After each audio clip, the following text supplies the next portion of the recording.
La fe es la certeza, es la convicción de lo que Dios va a hacer. Es la certeza y la convicción de lo que Dios va a hacer. Eso ya lo estamos ahí masticando poco a poco. Sabemos que la fe es eso, creer en lo que Dios va a hacer, aunque no lo veamos. Estamos teniendo una convicción y tenemos una posición de firmeza en lo que Dios quiere hacer con nosotros. Eso es fe. La fe simplemente es que le cree a Dios. La fe le cree a Dios. Amén. No puedes creer en otra cosa, le crees a Dios. ¿Cómo lo va a hacer Dios? Eso ya no depende de ti. Él lo hace de muchas maneras. No le pongas condiciones a Dios cómo Él lo va a hacer. Tú tienes que creer que Dios lo va a hacer. ¿Cómo lo va a hacer el Señor? No lo sabemos. Eso está en sus manos porque Él obra siempre de diferente manera. Dios no obra nunca de la misma manera. Dios no dejó todos los milagros con un paralelismo para que pudiéramos imitarlo. No. A uno le pone barro, al otro le pone las manos, a otro le da la palabra. Cada uno, Jesús hace el milagro como Él quiere y hace la obra como Él quiere. Eso lo tenemos claro. Estamos teniendo claro porque hemos hablado algunas semanas sobre la fe. Ahora, lo que debemos de entender también es que la fe, y eso es lo que no nos queda claro y no hemos asimilado todavía, y tenemos que asimilar esa parte. La fe tiene prueba. La fe verdadera viene con prueba. Amén, quiero que lo entendamos. No es que tú vas a creer en algo y tú lo vas a recibir así y ya entre medio no va a haber problemas ni dificultades. No. La fe verdadera viene con prueba. Y cada vez que nosotros empezamos a creer algo firmemente, aparece la contrafe. No sé si eso es palabra acabada de inventar por mí, pero está la fe y la contrafe, o sea, lo que viene en contra de tu fe para traer incredulidad a tu vida. O sea, que tú estás ahí creyendo, estás buscando al Señor, estás pidiendo una cosa, estás confesando una cosa, estás hablando una cosa, estás incubando en tu corazón ese anhelo, ese deseo, pero no te das cuenta de que en el momento en que empiezas a creer algo y tú empiezas ya a querer entender o comprender esas cosas de parte de Dios, automáticamente te va a venir la incredulidad a tu vida. Te va a venir algo que va a ser la prueba, porque en ese tiempo lo que tú hagas en medio de la prueba va a determinar si tu fe es real o tu fe es simplemente un pensamiento que todavía no ha cuajado. Porque la fe verdadera viene con prueba tu vida, porque si no, no sería fe real. Amén. Lo que hagamos en medio de la prueba de nuestra fe va a determinar la respuesta de parte de Dios. Eso tenlo por cuenta. Tú tienes fe, tú estás creyendo, automáticamente el enemigo y las circunstancias se van a levantar en tu contra y tú vas a empezar a ver no lo que estás pidiendo, sino quizás todo lo contrario a lo que estás pidiendo. Quiero que entendáis esto. Tú estás pidiendo quizás por tu familia, por algún familiar tuyo, un hijo, un esposo, un hermano, una hermana, amigos. Estás orando y estás convencido de que Dios va a hacer algo en esa vida. Y cuando empiezas a orar y empiezas a creer, te das cuenta de que va todo al revés. Y tú dices, ¿qué está ocurriendo? Si estoy creyendo que va a ocurrir algo y está ocurriendo lo contrario. Estás pidiendo por crecimiento de la iglesia y estás viendo que la iglesia está menguando. Y ahí viene la prueba para seguir realmente creyendo en lo que Dios te ha dicho, en lo que Dios ha traído por parte de su palabra. Entonces muchos en ese periodo de lo que es esa prueba de la fe, ahí tropiezan y ahí caen en el hoyo. Ese lugar donde tú estás entre la fe, que es la palabra, la prueba, que es caminar por encima de lo imposible, porque es imposible caminar por encima del agua, y por encima de las circunstancias adversas tienes que mantenerte de tal manera que tienes que sostenerte solamente con la palabra de Dios, porque si no te vas a hundir. Porque Pedro cuando vio las olas alrededor, dice que dejó de mirar a Jesús, automáticamente ¡bum!, se hunde. ¿Amén? O sea que tú fíjate si hay o no hay esa prueba de fe. Vamos a ver cómo se logra esto. Vamos a ver qué es lo que pasa.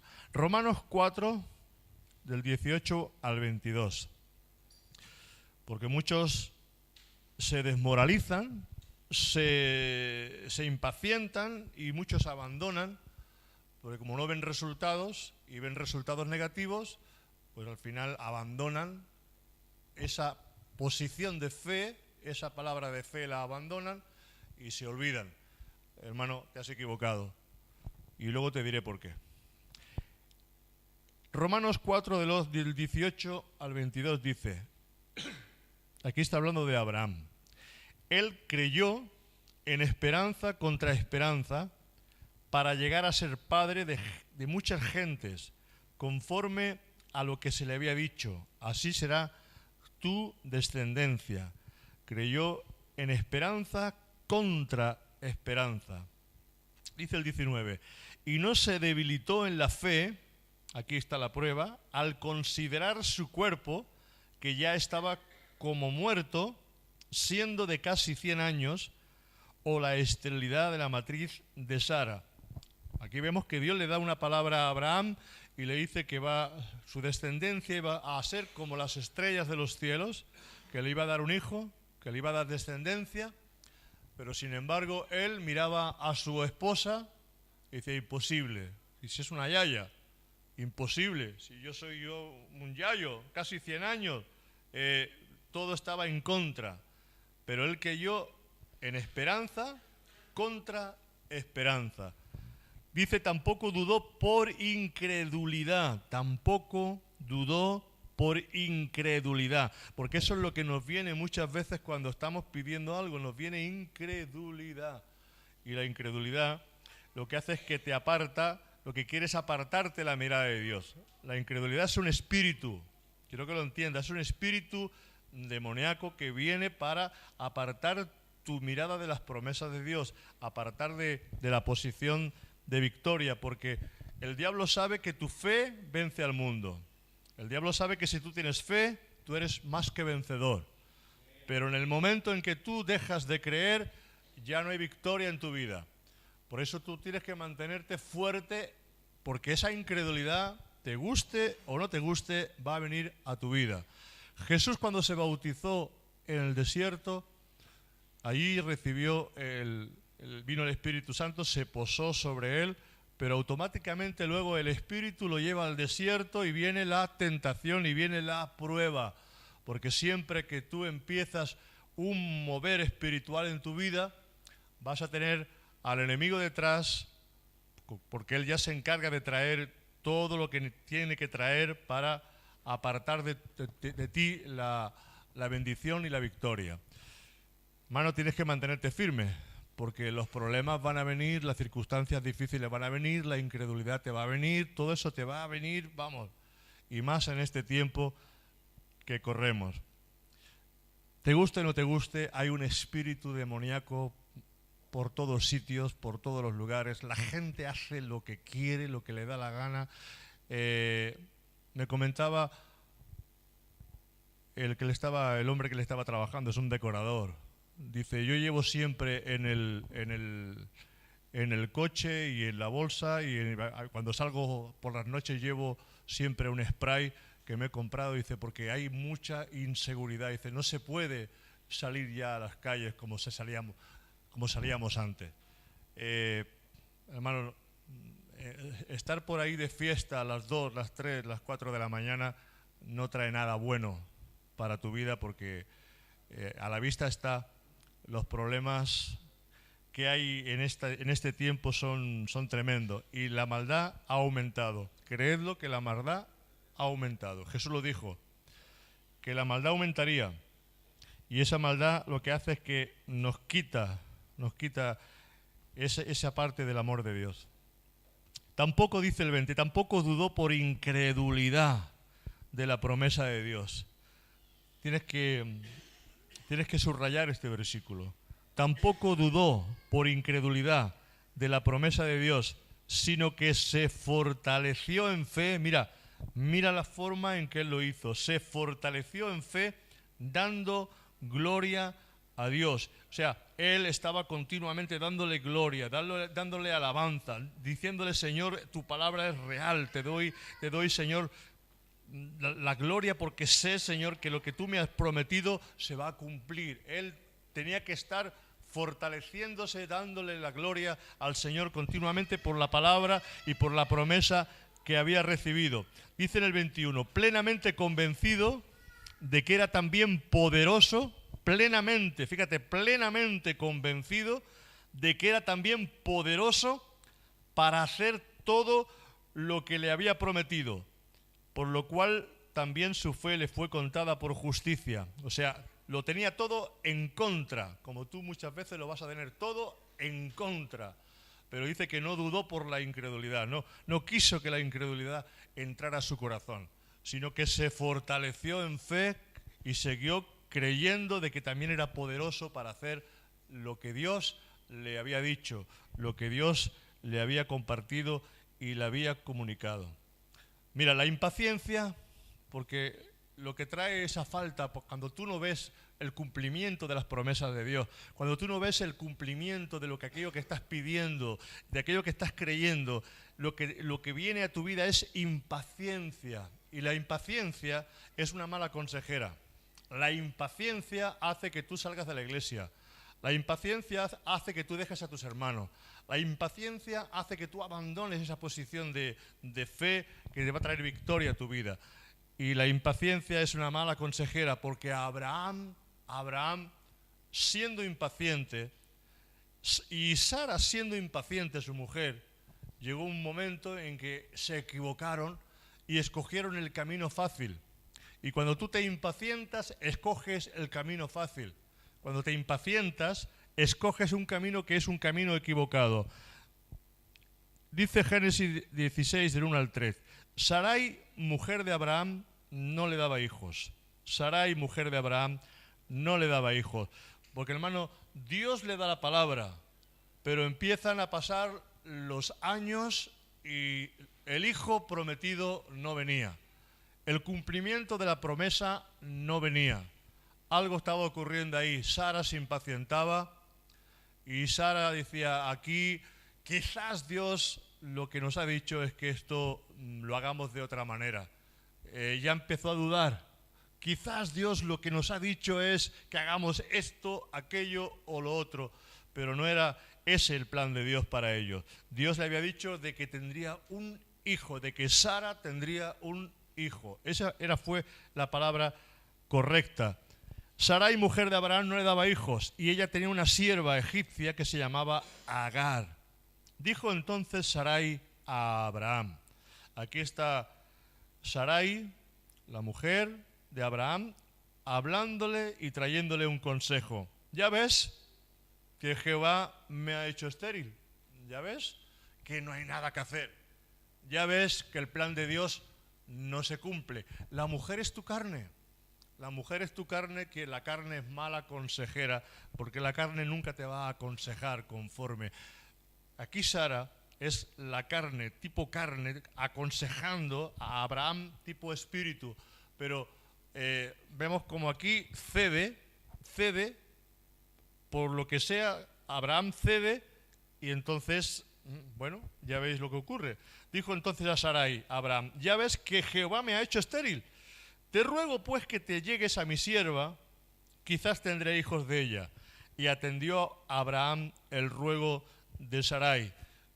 esto era una costumbre oriental, de cuando alguna persona apoderada, rica, pues su esposa no le daba hijos, entonces la sierva, una de las siervas que se había criado en la casa, pues la tomaba el esposo, la tomaba, y esa sierva daba a luz en las rodillas de la verdadera esposa. Entonces se consideraba a ese hijo como un hijastro, pero era el que iba a heredar. Y entonces aquí Sara pensó, bueno, pues quizás lo que Dios nos ha dicho es que hagamos las cosas de esta manera, pero no era ese el propósito de Dios. Se impacientaron. Y cuando tú te impacientas, las cosas no salen bien. Y Sarai, mujer de Abraham, tomó a Agar, su sierva egipcia, al cabo de 10 años, que había habitado Abraham en la tierra de Canaán, y la dio por mujer a Abraham, su marido. Y ya sabéis que de esa unión nació Ismael, que todavía sigue creándole problemas al pueblo de Israel. Aquí, si Dios te ha prometido algo, si Dios ha dicho algo, Dios lo cumple. Pero Dios no lo cumple en tu tiempo, Dios lo cumple en su tiempo. Quiero que lo sepas. Dios no cumple las cosas en el tiempo nuestro, sino lo cumple en su tiempo. No te puedes anticipar, porque entre que tú pides y entre que se cumple, Dios tiene que preparar todo el terreno para que todo eso acontezca. Y quizás la forma y de la manera en que Dios prepara las cosas no nos gusta a nosotros, o no entendemos cómo Dios prepara las cosas, cómo Dios prepara las circunstancias. Y como no lo entendemos, pensamos que Dios no nos está escuchando, pero no es así. Porque en el momento que tú estás orando y tú ves que tú oras por tu marido, ves que tu marido se pone rebelde, esa rebeldía de tu esposo está siendo ya la obra de la oración, de que Dios está obrando y está ya poniendo ya una convicción, porque cuando el enemigo se siente atacado a través de la oración, entonces lo que hace es que empieza a zarandear a la persona y se pone rebelde. Se pone mal, se pone peor. Y tú dices, ¿ves? ¿De qué me sirve tanto orar si está peor? ¿De qué me sirve tanto orar? Si mi hijo y mi hija antes no hacía eso y ahora encima hacen cosas peores que las que hacían antes. Pero eso es porque tu oración está ya haciendo efecto en la persona. Cuando estamos orando para que Dios traiga multiplicación a la iglesia y tú ves que un matrimonio se va, el otro se vuelve rebelde, el otro empieza... Es porque Dios está preparando el terreno, porque Dios prepara el terreno. Hermano, lo entiendas o no lo entiendas, Dios prepara el terreno, porque quizás hay personas que están estorbando al crecimiento. Hermano, no te sientas por aludido ahora. No te sientes aludido, pues igual estoy siendo estorbando. Hermano, tú sabrás, si tú estás amando al Señor, amando la obra, tú estás amando y estás ahí en esa posición, tú no estás estorbando. Tú estorbas cuando tú eres rebelde, tú estorbas cuando tú eres una persona que no te sometes, tú estorbas cuando eres una persona que estás trayendo murmuración y quitándole las ganas al uno y al otro, ahí sí que estorba. Pero cuando tú eres una persona que eres fiel, que estás orando, que estás buscando, estás apoyando al ministerio, porque los brazos del ministerio tienen que estar levantados, te guste o no te guste, cuando Moisés tenía los brazos levantados, Josué tenía victoria, pero cuando los brazos se bajan, no hay victoria en el pueblo de Dios. Y tu obligación como hijo y como hija de Dios es orar para que nuestros brazos estén arriba. Amén. Lo leímos esta semana, ¿te acuerdas, José Manuel? Que a Jefté se le unieron un montón de gente, que eran gente ociosa, gente sin futuro, mala gente, pero Jefté era un hombre valiente y era un hombre de guerra, era una persona esforzada. Y hermano, cuando hay una iglesia que quizás son gente que parece que porque el uno viene de aquí y el otro viene de allá, sin ganas, sin deseo, pero cuando se juntan a una persona que tiene ganas, que tiene hambre, que tiene anhelos, a un líder que realmente les va a levantar, esa persona luego empiezan a levantarse. A David le pasó lo mismo, se le juntaron 500 de amargado espíritu, pero esos 500 empezaron a matar gigantes como también David mataba gigantes.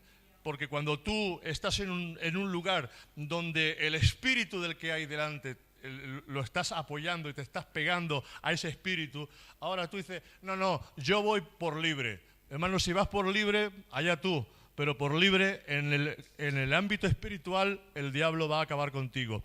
Y os digo algo, el espíritu más malo que pueda haber en una persona, porque eso es un espíritu y es un demonio. Lo digo claramente. El espíritu de protagonismo es un demonio, es demoníaco. Es demoníaco, el espíritu de protagonismo es demoníaco. Y a veces hace falta liberación. Hace falta liberación. Y no nos entendemos. No es que la persona quede poseída, pero queda influenciada poderosamente por el enemigo. Y eso hay que echarlo fuera. Y hay espíritus que no salen sino con oración y ayuno. Y hay que estar ahí fortalecidos en el Señor. El hecho de que tú no creas, pues tú puedes estar en un país de guerra y tú dices, pues yo no creo en la guerra, te va a caer una bomba encima. Creas o no creas, la bomba te va a caer. Amén. Hay gente, pues yo no creo en eso del demonio, yo no creo en eso de la lucha en la guerra, yo no creo en eso de que el diablo, no te preocupes, te va a caer la bomba igualmente. Te creas o no creas, estamos en lucha, porque dice la palabra de Dios que no tenemos lucha contra sangre y carne, sino contra potestades y contra espíritus demoníacos. Y hay que ser valiente en este tiempo, porque estos son los tiempos donde el espíritu demoníaco corre por todos sitios, por todos los lugares, y como tú no le des paso y andes en santidad, hermano, lo tienes muy mal. Tienes que andar en santidad. Tú no puedes andar como tú quieres, porque cualquier demonio puede venir y puede acabar con tu vida. Yo no puedo ser más claro ya. Yo ya no puedo ser más claro. Porque fuera del plan de Dios, tú corres peligro. Fuera del plan de Dios corres peligro. ¿Por qué corres peligro? Porque siendo creyente, porque siendo hijo de Dios, cuando tú te apartas, el diablo va por ti. Al que no es creyente ya lo tiene en sus manos. Al que no es creyente lo tiene en sus manos. Pero tú que dices que eres hijo de Dios, el diablo viene a por ti. Como vino a por Jesús, vendrá por ti. Si con el palo verde han hecho lo que han hecho, ¿qué no harán con vosotros que sois el palo seco? Eso le dijo, no lloréis por mí, le dijo a Jesús, le dijo a las mujeres que estaban llorando cuando Jesús iba con la cruz cargada, no lloréis por mí, llorar por vuestros hijos, por vuestra familia, llorar por... No. Si con el palo verde, que soy yo, Jesús, dice, han hecho esto, ¿qué harán con vosotros, que sois el palo seco? Jesús envió a sus discípulos a sanar a los enfermos y a echar fuera demonios, a hacer liberación. Hermano, los espíritus que hay en este tiempo son espíritus muy, muy sutiles, porque parece que no hay demonios alrededor. Ya hablaremos de esto más adelante, ya hablaremos de estas cosas, porque es necesario que las conozcamos y hay que aprender a estar fortalecidos en el Señor, porque si no el enemigo te va a dar izquierda y derecha. Tú no vivas una vida de santidad, tú no le abras puertas al diablo, porque en el momento que tú le abres puertas al diablo, el diablo se mete. Cuando tú practicas ocultismo, hechicería, videncia, cartas, lectura de cartas, lectura de manos, cuando tú practicas cosas que tú sabes que no le gustan al Señor, le abres una puerta para que el enemigo venga a tu vida. Y el diablo, cuando tú le abres la puerta, él abre. Porque el enemigo, cuando salió de ti, cuando te convertiste, si tú no buscaste al Señor, si tú no santificaste tu vida, si tú no llenaste del Espíritu Santo tu casa, tu interior, ese espíritu dice, volveré a mi casa, la cual dejé, y cuando vuelve dice que la encuentra adornada, barrida y vacía. Y dice que viene con 7 espíritus peores que los que habían primeramente. O sea que vienen, no uno, no, vienen 7 y peores, y la condición de esa persona luego es peor que la que había al principio. O sea que, hermano, fíjate si es peligro en que tú dejes tu casa, que es tu interior, abandonado, vacío, adornado, barrido, y sin buscar a Dios. Busca a Dios y estate ahí en esa presencia de Dios porque necesitas llenar tu interior de la palabra de Dios. Amén. Deja que Cristo habite en tu interior. Amén. ¿Estamos entendiendo? Iglesia, hoy quizás no hay muchos, pero por la radio y el mensaje, este mensaje llega a muchísimas personas. Marcos 5:23 dice, Marcos 5:23, mira la prueba de la fe, mira la prueba de la palabra que tú recibes. Mientras él aún hablaba, vinieron de casa, vinieron de casa del principal de la sinagoga, diciendo, iban de camino. Jairo se había puesto de rodillas a los pies de Jesús, le había dicho, ven a mi casa, ora por mi hija, mi única hija que se está muriendo.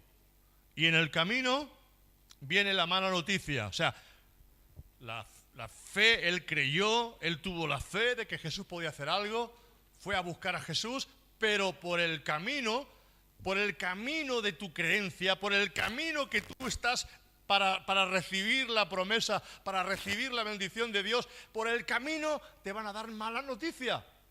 Y viene la mala noticia para Jairo. Mientras él aún hablaba, vinieron de casa del principal de la sinagoga diciendo, tu hija ha muerto. ¿Para qué molestar más al maestro? ¿Para qué tanta fe? ¿Para qué tanto creer?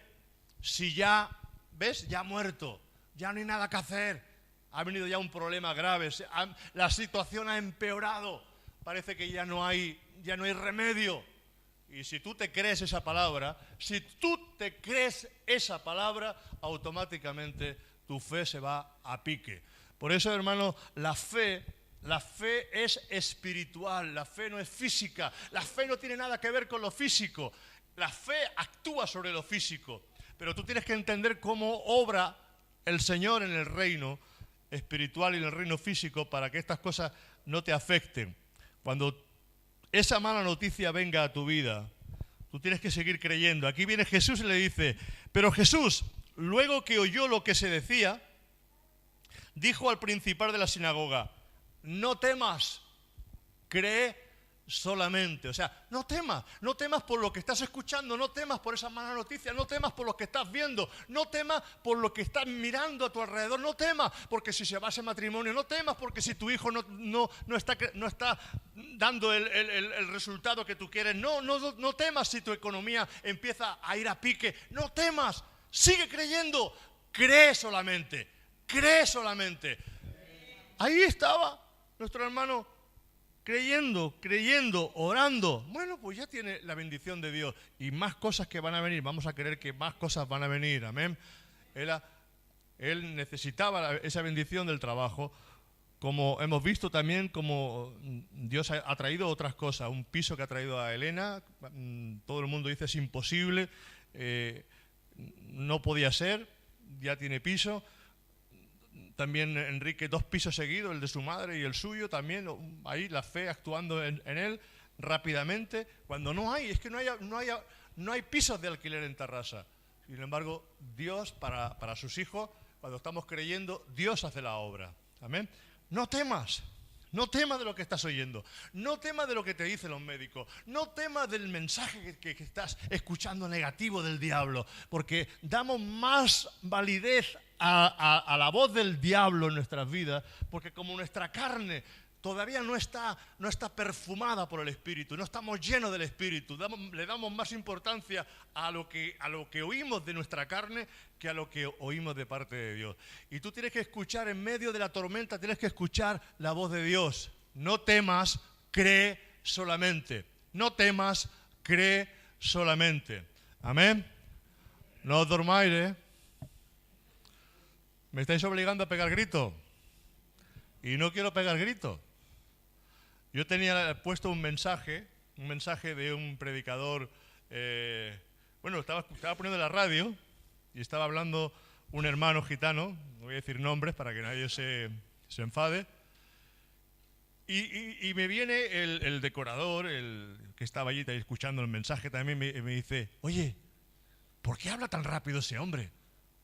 Dice, porque no entiendo nada de lo que dice, porque todo eso se queda Digo, no, digo, la verdad es que no se queda.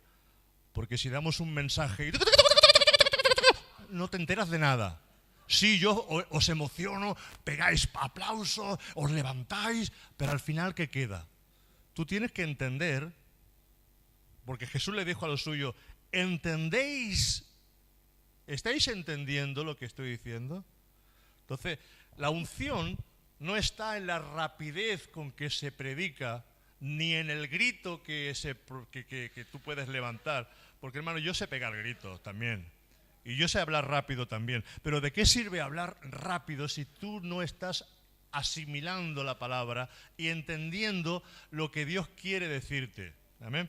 Tienes que asimilar las cosas de Dios. Entonces, el hombre que tiene una de las iglesias, o yo diría la iglesia más grande, o que tuvo la iglesia más grande, porque ya no está él predicando, que es David Yogi Cho, ese hombre tiene un púlpito grandote y habla muy despacito.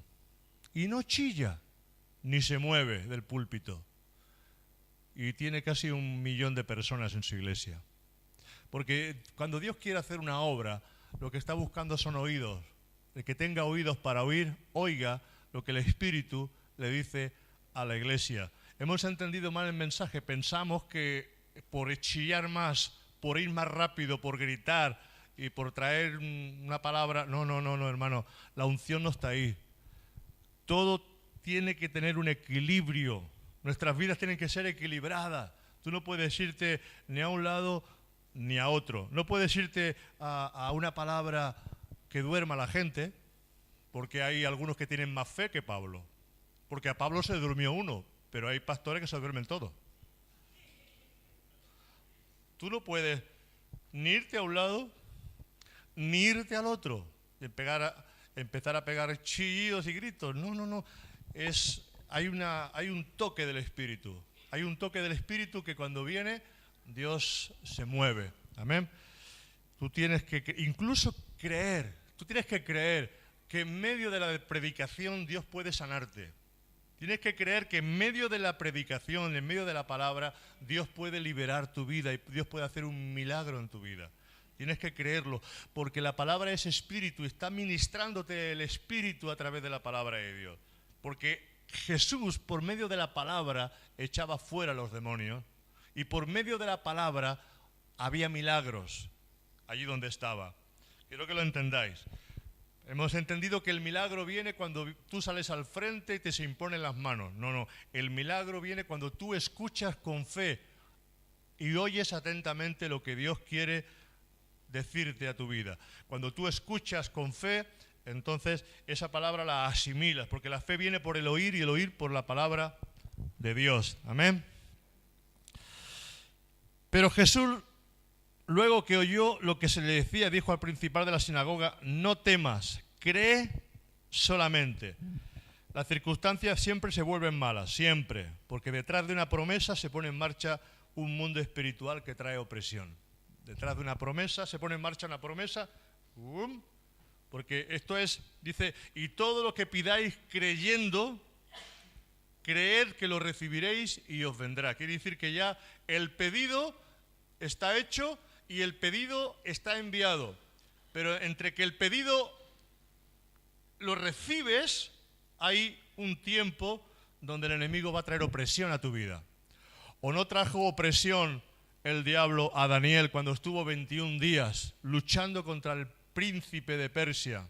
21 días estuvo el enemigo luchando, Miguel, el arcángel Miguel, luchando contra ese príncipe de Persia. Y ese príncipe de Persia no era carnal, era un ser espiritual, era una potestad diabólica, era un ser poderoso.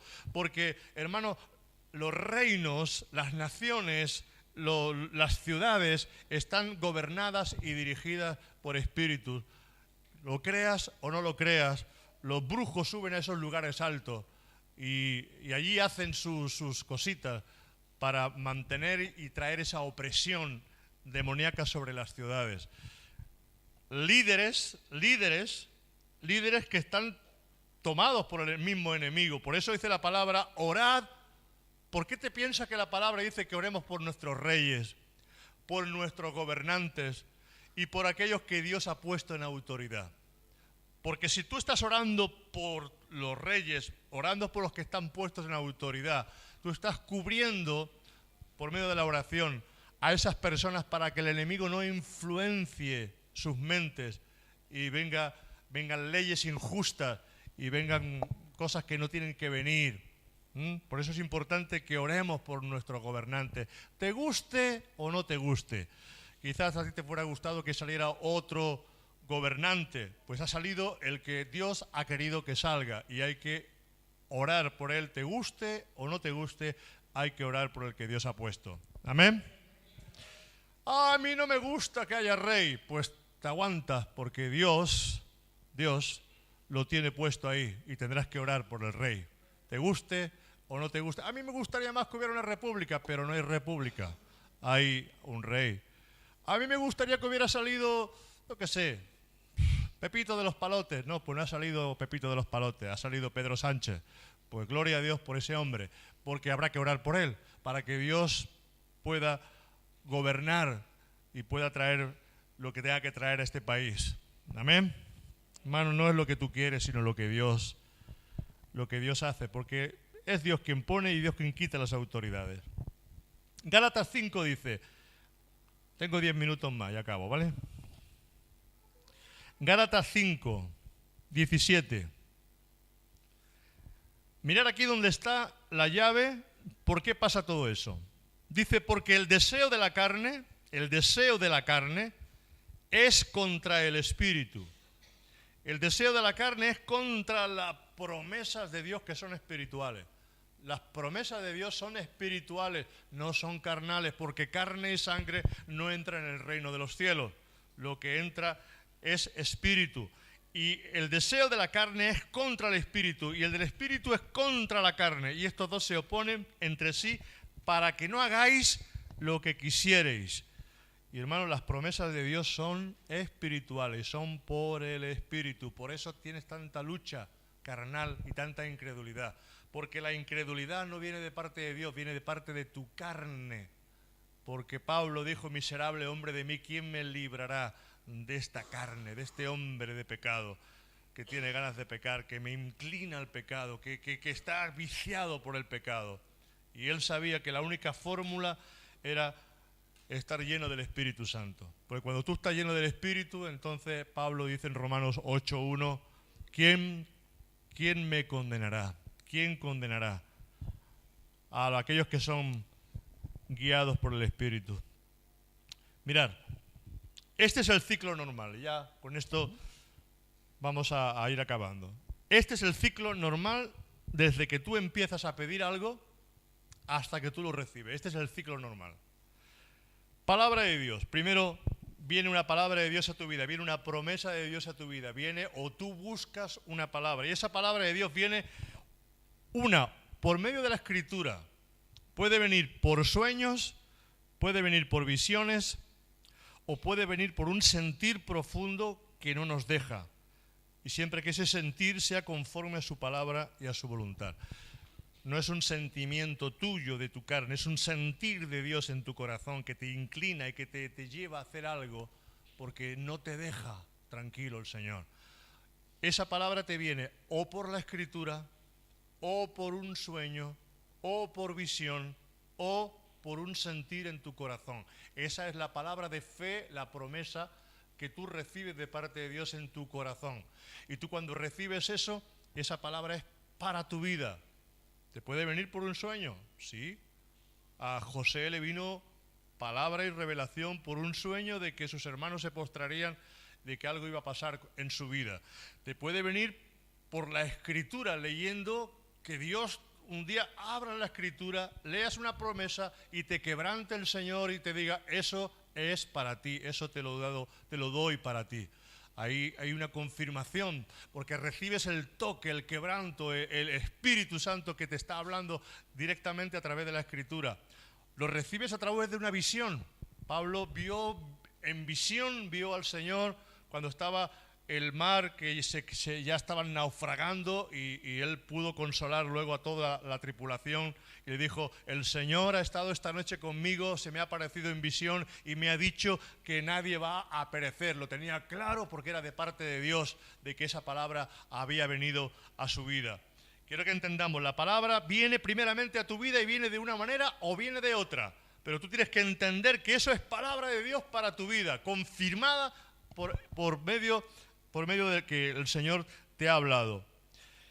Luego, una vez que tú tienes la palabra, necesitas la fe. Una vez que tienes la palabra, necesitas la fe para recibir la promesa. Cuando Jacob, él viene delante de su padre para recibir la bendición de Dios, el padre lo único que hace es que le pone la mano encima y empieza a declarar por su boca bendiciones para su hijo. Él, Jacob, cree en la bendición, cree en las palabras, y ahí, en el momento en que tú crees, la bendición de Dios o la promesa de Dios empieza a actuar en tu vida. Por eso dice: no temas, cree solamente. ¿No te he dicho que si crees verás la gloria de Dios? Cuando tú crees en la palabra, estás teniendo la fe para recibir la promesa. Amén. La fe viene por el oír y tienes que hablar. La fe viene por el oír, quiere decir que tú tienes que hablar la palabra, tienes que oír la palabra. Por eso es lo que digas, lo que tú dices, lo que tú digas, Dios te lo va a conceder, porque tú tienes que hablar la palabra. ¿Por qué le dijo el Señor a su pueblo? Y estas palabras las repetirás a tus hijos, las hablarás por el camino, porque tiene que salir de tu boca, porque la palabra es la llave que le da al Señor la autorización, o le da al Señor la confirmación de que tú estás creyendo y al mismo tiempo estás poniendo fe en tu corazón. Fe para recibir. La fe viene por el oír y tienes que hablar la palabra, tienes que recordarla, tienes que leerla, tienes que estudiarla hasta que esa palabra sea real en tu espíritu, y eso no se consigue en un día. Tú tienes que estar ahí leyendo, releyendo, confesándola, creyéndola, estudiándola, hasta que llega un momento que esa palabra empieza a formarse, y tú, ¡pum!, tienes la fe. Y cuando tienes la fe, ya eso es la escritura, eso ya es algo tuyo, porque ya tienes la fe. Quizás eso te va a costar una semana, 2 semanas, un mes, quizás mucho tiempo, pero tienes que estar ahí creyendo esa palabra. Por eso hay que seguir repitiendo las palabras de fe. Hay que seguir creyendo las palabras de fe. No es que tú oyes la promesa, no es que tú crees la promesa y ya la tienes. No, eso no funciona así, hermano. Eso no funciona así. Eso tiene su proceso en el reino espiritual. Quiero que lo entienda. Amén. Bueno, fe para recibir la promesa. Cuando tú tienes la fe, ya tengo la fe. Ahora tengo la fe. Porque he estudiado, porque lo he oído, porque no paro de creerlo, porque no paro ya ahora sé que es real, ahora sé que eso está en mi corazón, ahora sé que esa palabra me habla, me despierta, ahora sé que eso es real. Entonces ahí automáticamente vas a empezar a ver la prueba de tu fe, la prueba de nuestra fe. Y muchas veces las circunstancias se giran y parece que todo va al contrario, como he dicho antes. Pero lejos de pensar que Dios no contesta, hemos de entender que Dios lo que está haciendo es preparar la tierra para darnos lo que tiene que venir. Y cuando se prepara la tierra, tú sabes que hay edificios que se compran, pero tienen que derribarse para poder construir lo nuevo que va a venir. A veces Dios tiene que derribar cosas que hemos edificado, cosas que de otra manera, si Dios no las derriba, no vendrá lo verdadero de parte de Dios. ¿Amén? Hermanos, a veces se conservan estructuras y se vacía todo por dentro, pero otras veces hay que tirar. ¿Pero cómo es posible que se tire ese edificio entero? Porque lo que se quiere construir ahí no tiene nada que ver con lo que se ha construido. Y hay que meter unas cargas de dinamitas tremendas y el edificio en un momento ¡wow!, se cae todo. Y Dios tiene que derribar a veces cosas en nuestra vida que nos hemos levantado nosotros, que nos hemos montado nosotros, que hemos pensado que eso es así, y Dios tiene que destrozar toda esa estructura que no viene de parte de Dios, porque para que venga lo suyo, para que venga lo real, para que venga lo verdadero, Dios tiene que hacer algo en nuestra vida. Y claro, a ti no te concuerda, porque las cosas espirituales no concuerdan. Las cosas, ¿cómo que con 5 peces y con unos cuantos panes comen 15.000 personas? ¿Cómo es que con un poquito de aceite que Elías le echa a la viuda no para de crecer el aceite y viene bendición a esa casa?